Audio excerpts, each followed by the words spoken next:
The British government has accused the Kremlin of murdering the Russian opposition leader Alexei Navalny with a toxin from a poisonous frog.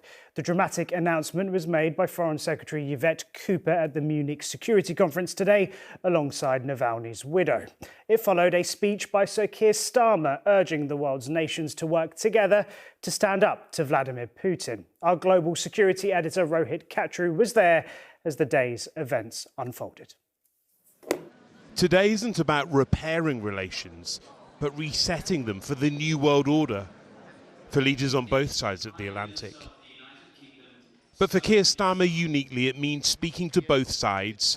He would win applause for suggesting a new era of UK relations, not just with the US, but with Europe too. Now, we are not the Britain of the Brexit years anymore, because we know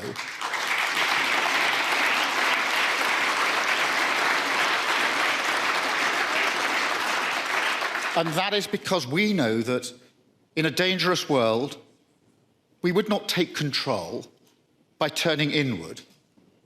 We would surrender it. And I won't let that happen.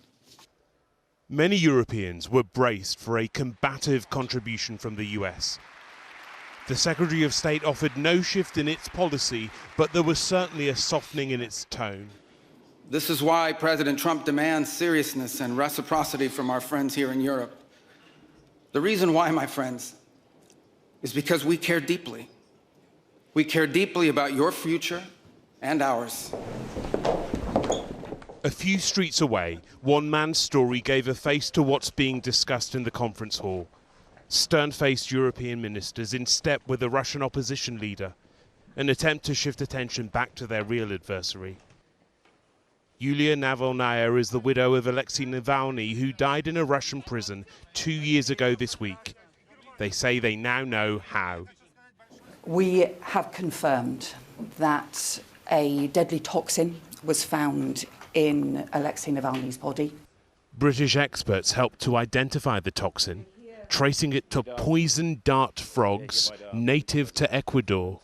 Only the Russian government had the means, the motive and the opportunity to use that toxin against Alexei Navalny in prison.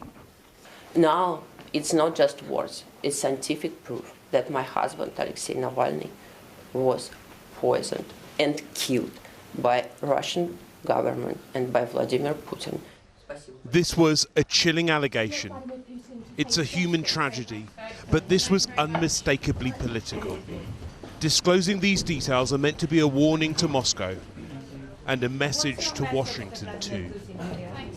Rohit Katru, ITV News, Munich.